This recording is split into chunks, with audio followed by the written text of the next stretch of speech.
Hello, everyone, and welcome back to another edition of Talking Points with KPI. Today is episode 30. We have made it all the way to episode 30. Today's topic will be CLA, which stands for Constraint Led Approach. We use this in the facility. It's a different style of training that we use. Dan, I'll let you get right into it and just kind of give a brief overview before we start our conversation. The constraints-led approach looks at, and I'm going to do my best to explain, so I'm by far not an expert, but it's something that I've invested a lot of time in learning on. Three entities. You have the athlete, they'll call it the organism. You have the task, and you have the environment. And so the environment's pretty straightforward. I don't know who I got this from, probably Rob Gray, but he said the environment is, and environmental constraints are things that are going to affect all people. So the example that he gave was you got a football field, a baseball field, a soccer field, and a volleyball court, all in the same area. And environmental constraints will affect all of them. So if you change the ball on the football field, that doesn't affect volleyball. If you change the exercise, or you change what the athlete's doing on a certain area there, size of the football field, whatever it may be, then it doesn't necessarily affect there.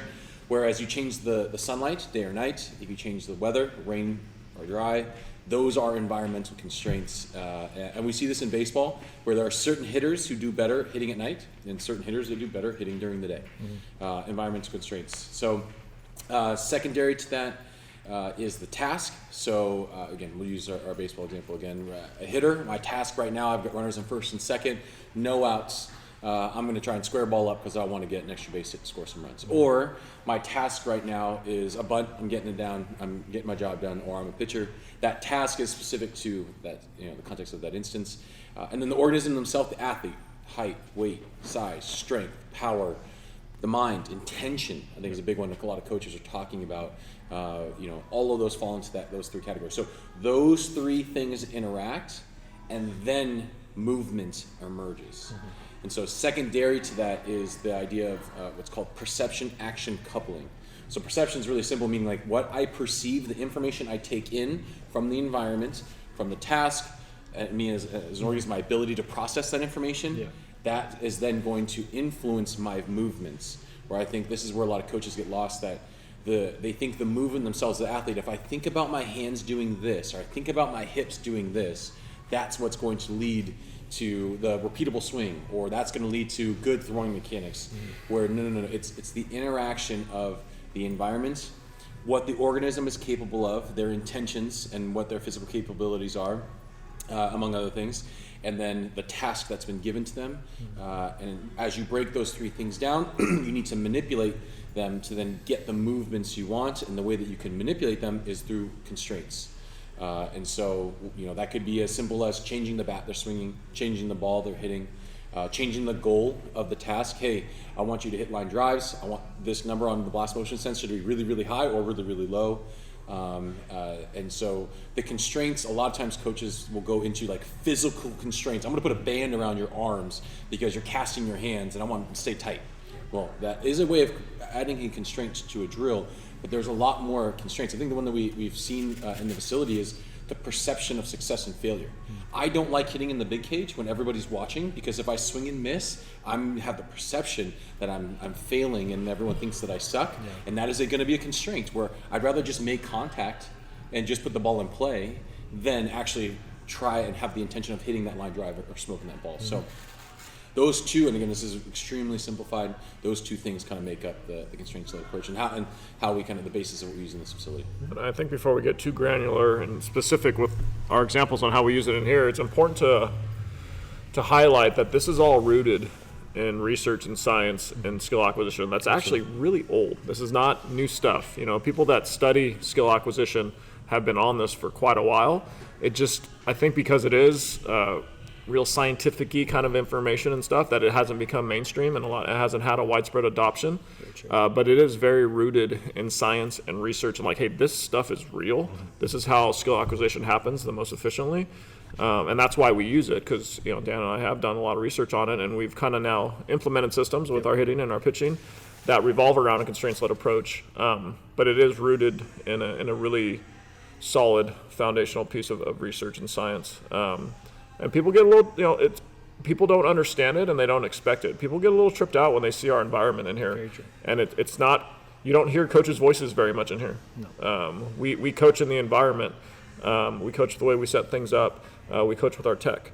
And our job's to make sure that they're executing the environment properly, not for us to change their swing or change their pitching mechanics. Because if we set up the environment properly and it's individualized to a certain extent, they're going to do that on their own, which is the best way to learn. Absolutely. I think this is going to feel like some of a tangent, but there's a book, the How to Win and Influence Friends by Dale Carnegie. Mm-hmm. As you read this book, the people who are very personable, and if that's you yourself, you're like, oh, I do that. I remember everybody's names. I ask them questions about how their weekend was. Like, I do all these things.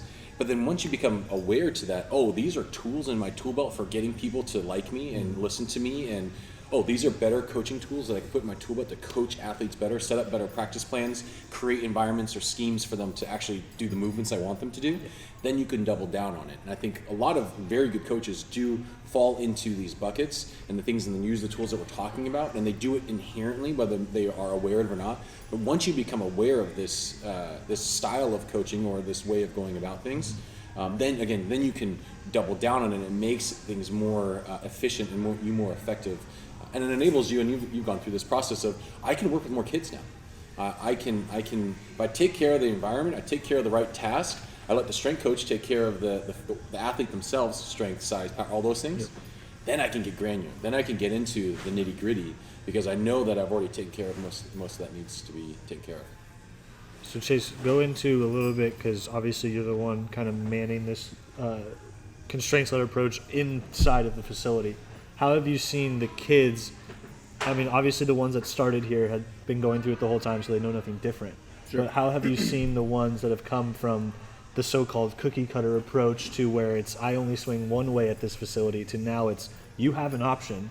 Mm-hmm. We have ways where you can solve this swing out other than that. How have you seen them react to that? Well, you're basically trying to filter kids.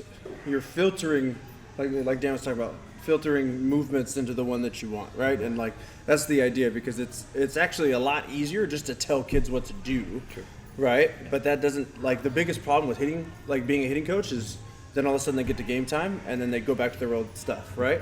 And so this allows them to to solve these problems on their own, and then be able to actually continuously execute what you want them to do. And then those movement changes and those, like, the skill acquisition actually sticks. And that's the biggest deal there, is you can sit there and tell kids what to do all off season. The game time happens, right? I'm stressed or whatever. I go back to my old habits. I mean, that's just the way that it works. And so allowing kids to understand, one, what problem they're trying to solve, but then two, like letting them kind of figure it out as you go through, and then, being the guide rails in the bowling alley to keep them going in the right direction. I think the task piece is crucial to what you're talking about.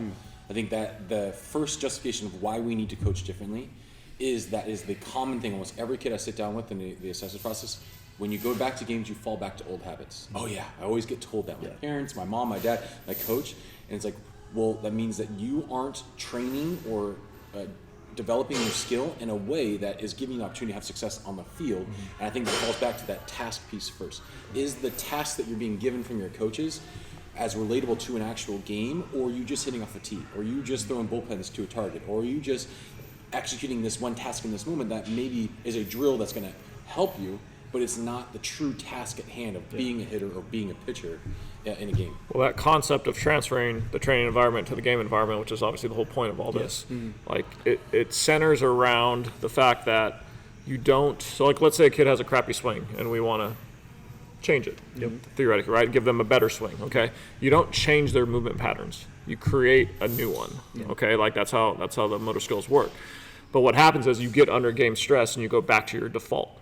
Okay, so if I'm a coach using an old school approach or the normal approach of telling him what to do, and he doesn't truly acquire that skill, all right, he makes you happy in the moment. Put your hands here, now flip him a ball, he hits a line drive, good. Okay, so he made the coach happy in the moment, but he didn't acquire that new skill. Like there wasn't any learning that took place. Okay, so if you don't create a new skill, one, and then ingrain that new skill with actual motor learning, then it will never show up in the game, right? So there's this huge gap. And so that's why the constraints-led approach is the way to go, is because they'll get the new skill, okay, and then we keep ingraining it into them with the environment, and it's personalized like we do in here, then all of a sudden it's going to pop up in games under stress, because that new movement pattern will then become the dominant one after a certain amount of focus repetition. I think that desire to make it show up in games and transfer, it is key, and another reason that we need to start doing things differently. Coaching needs to be done differently. I liken this to this. We've had this conversation multiple times. If you're sitting in math class and you're taking a test, and the teacher's looking over your shoulder like, I think you should do A. No, maybe B. Well, maybe carry the 2. And they're always over your shoulder saying, oh, your hands are dropping. Oh, your hips aren't rotating. Yeah. Oh, you're doing this. Oh, you're doing that. You will see it played on the field. The kids, you'll know who those kids are. They look in the dugout or they look in the stands at their parents. They'll swing and miss, or they'll do something bad and they'll look at the coach. What did I do wrong? Can you help me, please? Give me the answer. Yeah. And we know that learning is going to, it's difficult and it's frustrating, but learning is going to happen faster and be retained via failure, not success. Success doesn't teach us a ton because we don't necessarily know why we had success in that moment. Whereas failure and giving the right tasks, the problems to solve, that's going to facilitate that true learning that we want to see. And that's why not only is it kind of silly, but it's also damaging for a parent or a coach to yell in the moment at that player, put your hands here, do this. Like you are not only you're not helping him, you're hurting him in that moment in time, okay? Because if they haven't acquired the skill to execute the task at that moment in time, they're not going to get it because you told them something. You're giving them corrupt information that they can't interpret in the moment. Nor do they have any idea what you're talking about. Yeah, like dad yelling from the stands to put your hands higher and swing down on the ball is not going to help Johnny execute that situation in that moment. Johnny training the right way and having the proper motor skills will. But it's we explain these things to parents and they still can't resist themselves in the moment. They still have to do it. It's almost like habit, right? That's just how we've all learned how to do it, you know? Sure. I mean, it's already hard enough to hit a moving baseball, let alone trying to think about where your body is and then, be on time for it and then square it up. Seriously. Like it's too hard. Getting kids to actually understand or be able to repeat those movement patterns is the most important part, but like putting everything together to allow them to do that and then coaching them through that is the best way to go. Which I think that repeating piece, I say this a lot, is like we don't want repeatable movements. We want adaptable. We want to be able to adapt to the night game or day game. We want to be able to handle the turf box versus the batter's box that has a giant hole in it, or the mound that's perfectly pearled out and tamped, or that has that massive hole because it's the last tournament of the day, or you're throwing on the mound with turfs and versus throwing with cleats. Like we need adaptable athletes. We need repeatable outcomes. Yeah. We want to consistently barrel the ball up. We want to consistently throw strikes and throw hard. We want to have consistent success, but we have to have all these different routes to get there. And the reason, again, this is another big piece for us, is that individualization component is every athlete's unique. And then if we say this is step 1, 2, 3 to having a good hitter, and every hitter should do that, and every pitcher should do that, you're going to instantly eliminate at least 80% of the population, maybe 90% of the population, that they can't do those things. Yeah. So the one I'm going to comment here just a little bit. You two, like you have more experience with it, and it's taken some time to get used to and get up to speed on. Yeah. You have zero. Yeah. So like let's you two talk about, hey, like I what about this? What about that? Like what were some of your apprehension, I guess, coming into this, where it's like, again, like this is how I was coached my entire life. Absolutely. And then in this moment in time, like I was like, oh man, like maybe that light bulb feel like, oh, like this works. And then I think had a few of those. No, for sure. I think what the hardest part for me was understanding like movement, but then thinking I have to tell them how to get the movement that I want, right? And trying to like, hey, this is step 1, step 2, because that's how I was like taught. That's how I did that for a long time. Yeah. And then being able to come in here and like have the hitting system basically set up and run it the way that it should be in regards to having kids figure it out, and then just seeing it happen, or seeing the realization happen of kids being like, oh, if I want this line drive to happen, then I need to be set up or whatever. And I'm watching kids do that on their own, and you see that happen all the time on the hitting side, where guys will come up and be like, oh, like, so then this is like A, B, and C or whatever. Yeah. And it just happens because you're allowing athletes to be athletes instead of being the athletes that you want them to be, right? They're not. It's not my swing, it's theirs. And so allowing them to use the tools that they have to be the best hitters that they can, and not playing someone else's game is a big deal. And he says it all the time too. It's I can't swing for you. And that's a big thing that I feel like coaches misunderstand, especially when I was playing, is they put themselves in your shoes at that moment. Okay, this is how I would swing. This is how I would teach you to do this. Well, I'm not you. I can't be you, nor can I have anything to do similar with you. And you individually interpret information Exactly. differently.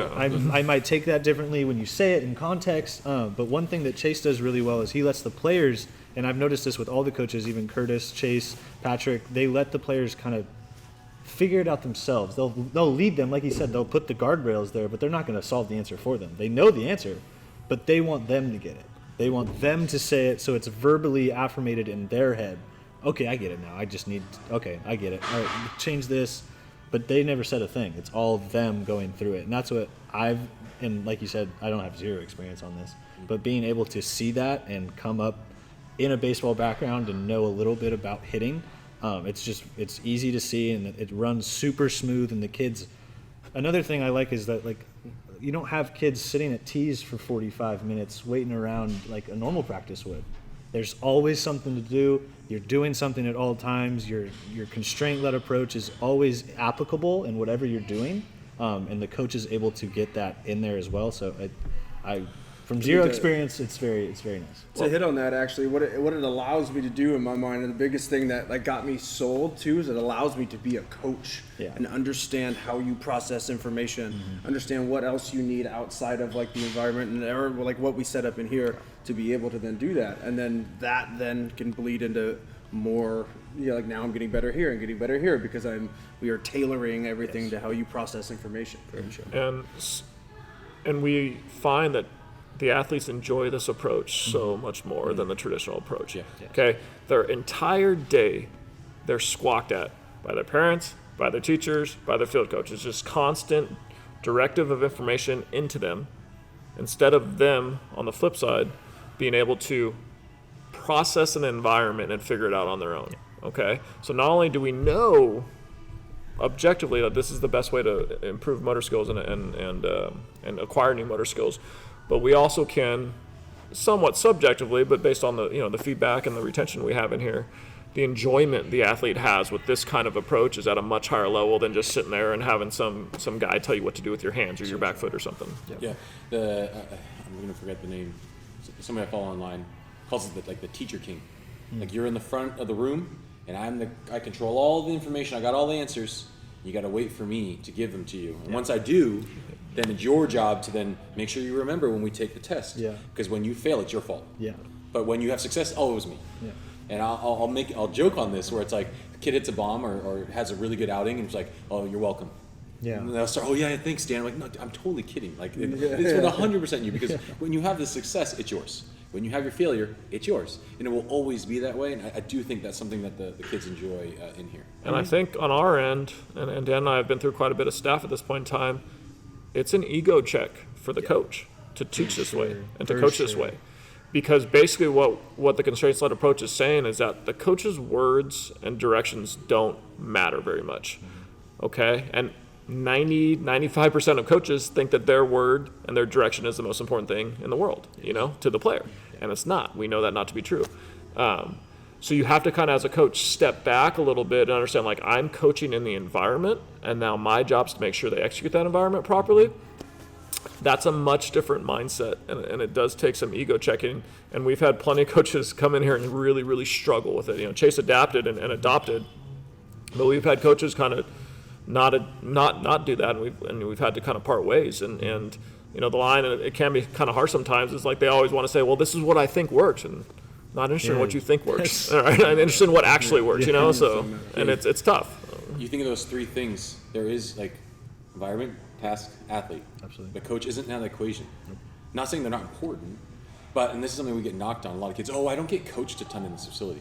You have no idea how much we invest time, energy, and money into creating the environment, choosing the right task, designing the program for the athlete, to then all that matters. The only limiting factors for you achieving your goals is how hard you're willing to work, how hard are you going to push yourself mentally, and do you really believe you're going to achieve those things? We take care of everything else. But we'll get knocked on that, where kids are like, I don't get coached in there. They don't. Dude, we chose these drills specifically for you, and we need you to figure it out. You want the coach to give you the answer. You want the quick fix, just change your hands, and all of a sudden I'm hitting the crap out of the ball. It just, unfortunately, just doesn't necessarily work. Sometimes. So I'm gonna cut you off. Yeah. How have you seen those kids react? to this? Because there is obviously, everybody knows It's not for everyone. Yeah, it's not for everybody's not going to like everything. That's just how the world works. But how have you seen them come in and be like, okay, well, I tried it. It's not for me. And then what? Yeah, they leave. Yeah. Yeah, and we have no problem with that. Okay. If you're not fit for our environment, you don't match with those coaches. This is somewhat of a tangent. Like, there are facilities and coaches that are going to match every single kid across the U.S. and across the world. We know our niche. We're going to try and meet the needs of as many kids as possible until we have a massive staff. Because the kids that connect with Chase might not connect with me, might connect with Coach Kalen, Coach Alicia, Coach Erik, wherever it may be. If you don't, we will help find you a place. Like, we will refer you to others because we want you to have success. We want to put your needs first, and if it's in this building, awesome. We'll do everything we can to convince you. But if that's not the case, like, we want every kid. We have kids right now who are having success in their high school seasons, and they've gone to other facilities, other gyms. And I've texted or will be texting them saying, dude, you're killing it right now. I'm pumped for you. Yeah. I wish you were in here because I like you as a person and you're a good kid. But ultimately, all that matters is you having success out in the field. Yeah. And that's what our response would be to that. Absolutely. Let's talk about some of the specifics that we use in here. For the CLA, and just I think hitting's the easiest one. Yep. But we can also touch on the pitching and strength. But two of the main, we call them buckets that we program guys in here are bat speed and attack angle, and then probably the easiest, I guess, equivalency for describing a constraints led approach. So, bat speed we see go down in season a lot, right? Like this time of the year for our high school athletes, we see their bats. They come in on a Sunday or they check in after a few weeks and their bat speeds are down. Okay, we use constraints outside in their warm-ups to basically get into the tunnels. We have swing speed monitors, so they're constantly checking what their velocity is on the swing. That's a constraint, right? They're getting feedback, okay, and then they can meet certain goals. Attack angle is a big one that we train in here, okay? So if a guy has what would be considered a low attack angle, so flat swing or downward swing, okay, we have targets that they aim at, okay? We put the blast on their bat so they can get feedback on each swing and what they're looking at. So Chase can probably dive in a little deeper on how we're using constraints on the hitting side. Yeah, I mean, I feel like it's too from a drill standpoint. It's just getting them to a position that kind of filters them into the path that we need them to do, where I don't have to do that much. And then the only way to be successful and hit this target is by actually having an attack angle that is up if I'm swinging down or flat, right? I mean, it's not. The craziest part about all this, I think, and just kind of hitting on what we were talking about earlier, is that it's not really that complicated. It's no, there's no complexity. It's just really, it's continuous stuff. Whether it's like an end-loaded axe bat that is going to feed into that problem of somebody having a high attacking angle, so then I have to be able to be more direct to the baseball for someone that has a high attacking angle, or the opposite for someone that has a low attacking angle. We're trying to work on creating more stability, so we're going to give you instability, so then you have to force that. Like that was the thing. I think that was a big light bulb for you. Yeah. Was the concept of feed the mistake. Yeah. So we like bucketing into two fronts. Is you either going to help them do the movement that we want them to do, or you're going to hinder. Hinder teaches much quicker than helping. Yeah. And a lot of times people go the help route. Yeah. I'm going to help you do the right thing, whether it's a hitting coach feeding a pitch to their sweet spots, like, oh, look at, you're barreling it up. Yeah. Or the pitching coach, doing whatever it may be I'm going to help them do the movement I want them to achieve, right? Mm-hmm. But the hindering piece, the feeding the mistake, if somebody's pulling their front shoulder or they're yanking their head or they're doing something, okay, how can we make that movement solution is less desirable? Yes. So like hitters having a soft front side, right? Okay, we could tell them, hey, we want to have a strong front side. We're going to put a wedge here to help you have a strong front side. Mm-hmm. Or we can go the opposite route and say, okay, we're going to put like a yoga mat or an Erik's pad. We're going to make that front foot a little less stable. And if you don't choose the right movement solution that enables you to have a stable front side, then you're going to literally fall over. Mm-hmm. Obviously, hitters don't do that, but I think that makes this very, very practical. Yeah, but I think this makes it very practical. Like, we as coaches can look at somebody and say, okay, that's wrong, we need to fix that. But instead of trying to go and say, I'm going to give you the answers and fix it right away, do this movement, do this with your hands, do this with your glove, whatever it may be, maybe choose a drill or exercise that feeds the mistake, and then the tech or the way that you set the environment will give you direct feedback on doing it successful or not. This is another good, really tangible tool. The drill becomes the coach, and the player will instantly know, did I do that successfully or not? They don't have to wait for the lag time of you as a coach saying, good. Yeah, and them having to then interpret that information correctly. Correct. And do it over and over again. And then once it gets easy, make it a little harder. On the pitching side, we see that a lot. So some of the tangible examples I'll use on the pitching side, let's say a kid's cutting the baseball. He comes around it, he's getting a little side spin on his baseball. We'll do something as simple as putting a target outside of his throwing arm to make him throw through the middle of the baseball. What we would do and how we bucket on the pitching side, it's a little less tech heavy just because of the mechanical aspect of pitching, but we'll do a biomechanics report on each new pitcher that comes in, okay? And then we look for low-hanging fruit. We look for the few things that they're doing mechanically that we think we can clean up, okay? And then we give them 3 drills in their throwing program to execute every day. So let's say a kid's late getting up with his arm, okay? He's got what's called the forearm flare. Okay, we're going to probably do some things to get him into his scap quicker. Okay, we're going to give him a connection ball here that he's got to drop first. We're going to put a connection ball up here that's going to keep him in a 90-degree angle. A great example of a high-level, super high-level pitcher that came to us in the fall, we did a biomechanics report on him. Very inefficient arm path, okay? You can't coach that. Yeah. You can't tell a kid, hey, be more straight with your arm Have path. a better arm path. A kid that throws 95, like that's.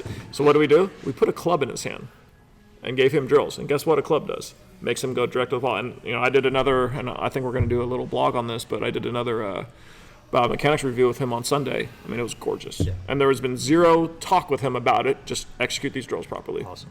Yeah, I think that if we want to change the movement, we need to either change the organism. I think that's what the majority of the athletes in our building we have to start with. Do you have the range of motion? Yes. Do you have control of that range of motion? Yes. Do you have the strength and the explosiveness to then make that athletic? Yes. Okay, then we're in a good spot from the athlete standpoint. Majority of athletes under the age of 18, no, somewhere along that line. Once you get past the organism, okay, we're going to continue to always try to manipulate and train and get in the weight room and all that. Then it's the task. We need to make sure the tasks are appropriate in addressing the things that, from a mechanical standpoint, are their deficiencies. And so I think everybody skips the organism. They don't want to deal with that 120-pound kid. It's like, well, just come do hitting lessons with me. Dude, you are 120 to 140 pounds. Yeah. Like every 8th grader to sophomore/junior in high school that says, I want to play college baseball, and they have no interest from a college coach, they weigh less than 160 pounds. Yeah. And it's just simple. That's a simple bucket that you can check. But the hitting coach isn't talking about meal and nutrition and all that, right? So once you then address the task, the last is the environment. I think that's something, as we moved into this new space, we were intentional having a massive cage. Because the biggest issue with the hitters specifically, and the pitchers too, is there is a drastic difference in the environment inside a facility and outside the facility. There's no pressure. There's no umpire. There's no fear of failure to a certain extent. Sure. And so we've used live at-bats towards the end of the winter to try and get as game-like as possible. We're never going to be 100% there. Sure.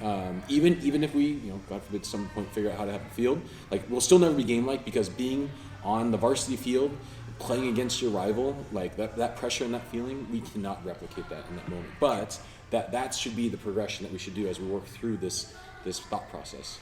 Not only that, like we use the machine in the big tunnel especially at a similar distance that a pitcher releases a baseball. I remember when Chase started up, when we moved in here, and they would put the machine right down the middle. I'm like, that's not where the angle is when a pitcher throws a baseball. I remember and I was like, put it at the same angle, and oh crap, like that's Constraint Led Approach. Those are all like copy the environment, set up the environment so it's more game-like, so the hitters, execute better. It was funny the other day, it was like a month ago, and you're like, I cannot figure it out. This cage is should be lighting everybody up, and they're crushing it. And this cage should be the easy cage, and they're swinging and missing. This is our youth program.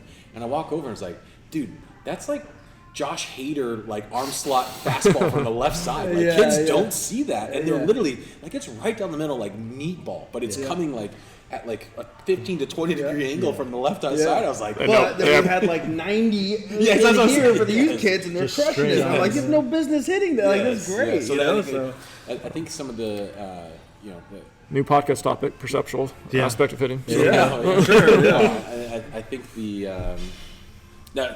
takeaways that I want from this is that the Constraint Led Approach is already being implemented. Yes. It is used by the best coaches, whether they know it or not. It is very, very simple. If you want a new movement, is it an organism issue? Is it the task that they're trying to address? The environment is really the one that's tough to change, because we can't create a game-like environment as much as we want to in a facility. Beyond that, we want to make sure the information they're given, perception, is as close to game-like as possible, and you give them the opportunity to process that information versus us as coaches barking at them and giving them that information. Now that's corrupt, like you said earlier, and you are manipulating the connection between the perception and the action. And then I think the last piece is a very, very useful tool. We already do this a lot, but it's feeding the mistake. If you have a movement that you want to get rid of, make it so, whether the drill, the environments, or the athlete themselves, that it makes that movement as undesirable as possible without obviously not killing anybody. But make it so that choice, if you're looking at, you're thinking about your test A, B, and C. Well, you're going to put D on the back of the test. So you're like, man, well, I got to flip the sheet over. I don't even know that D was an option. Well, yeah, because I don't even want you to choose that one. Yeah. So I think that you're going to start, and you already know there's a lot of coaches who are using this and talking and using this language. It can be made very, very simple, and I think that it's already being used. But again, once you know and you're aware, you can double down on it. Absolutely. All right. Good. There we go. Thank you, everybody, for listening to episode number 30 of Talking Points with KPI. Please follow us on all our social medias and be on the lookout on YouTube for this episode. Thank you guys very much. See you guys next time.